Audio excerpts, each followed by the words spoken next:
Welcome back to These Things Are Written on this Tuesday as we continue with Isaiah chapter 3. As I did yesterday, I am going to just read the verses that as I talk through them. I'm not going to read everything to begin, just so that we have a little bit better opportunity to spend the time digging into those verses a little bit more. I ended with verse 8 yesterday. And I'm going to start with verse 8 today because really it kind of wrapped up last one and yet ties in this one. This whole section, 1 through 15, really is one whole part. And if you remember yesterday, we were talking about how they were trusting in man, trusting in those things that God had given us, the gifts that God had given to us, but yet placing our trust in those gifts or in ourselves instead of in the one true God. Beginning with verse 8. For Jerusalem has stumbled and Judah has fallen because their speech and their deeds are against the Lord, defying his glorious presence. For the look on their faces bear witness against them. They proclaim their sin like Sodom. They do not hide it. We're going to stop right there. Notice that their presence, God's presence, they are defying God's glorious presence, the presence of who he is. The presence is also often described as God's face. God's face is glorious. Their faces, their presence, bear witness against them. They don't hide their sins. They don't hide what they have done. The next part we're going to look at is the last part of verse 9 through verse 11. Woe to them, for they have brought evil on themselves. Tell the righteous that it shall be well with them, for they shall eat the fruit of their deeds. Woe to the wicked, it shall be ill with him, for what his hands have dealt out shall be done to him. So we look here, there's really a sandwich, you could call it, or the more official word is a chiasm. The two things on the outside kind of point to the middle part. Woe to them, woe to the wicked, end of 9, beginning of 11. Really sandwich what is in verse 10. And 10 is kind of the good part, the hope that we have.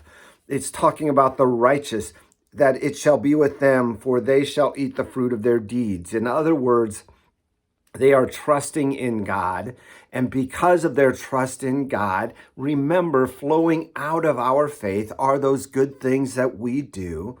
We eat the fruit of our deeds. God says, as you have done, it will be done to you, as it is done by you through faith, flowing freely from faith. The wicked, if we look at them, they brought evil on themselves. For what their hands have dealt out, it shall be done to them. They will get what they deserve. It's not karma or anything like that. That is God's justice, God's judgment. God's chosen people who oppressed others would be oppressed by the Assyrians and then later by the Babylonians, showing God's justice upon them. However, others might say, well, what about the Assyrians? How would God judge them? Because they were less righteous than God's people who were not good. God would punish them and the Babylonians and every other nation that has done evil. And in the very end, God will judge all. That is the final hope. Going to verse 12. My people, infants are their oppressors, and women rule over them. O my people, your guides mislead you, and they have swallowed up the course of your paths. He is really making an indictment against the leaders in this part, saying they are like infants, that they are women are ruling over. Now, before you women get upset, remember the context of what this was written in. In the time of that Isaiah was writing, women leaders were unheard of. In fact, the only women leaders that we read about, there is one of the the kings, actually a queen, you would say, of Judah, who was very evil. And the other one is Jezebel, who was controlling Ahab and was more wicked even than Ahab. The point is, the men were to rule, but it seemed like they were weak. They were not ruling as God had led. Your guides, it says, mislead you. And they have swallowed up the course of your paths. In other words, the leaders have really let their people down by not doing what they should do. Verse 13 through 15. The Lord has taken his place to contend. He stands to judge peoples. The Lord will enter into judgment with the elders and the princes of the people. It is you who have devoured the vineyard. The spoil of the poor is in your houses. What do you mean by crushing my people, by grinding the faces of the poor, declares the Lord of hosts. You see, the Lord is going to judge. He will hold the leaders responsible. The elders and the princes of the people, those leaders, he has said, you have devoured the vineyard. The spoil of the poor is in your house. In other words, the poor became poor because they stole from them, the lack of care from the poor. And God is pointing out that the poor are his people.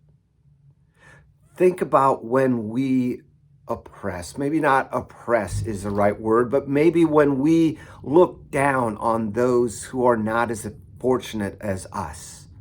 We, in many ways, are like the people of Israel, not showing love, crushing his people, grinding the face of the poor, devouring the vineyard. In other words, not doing what we should do.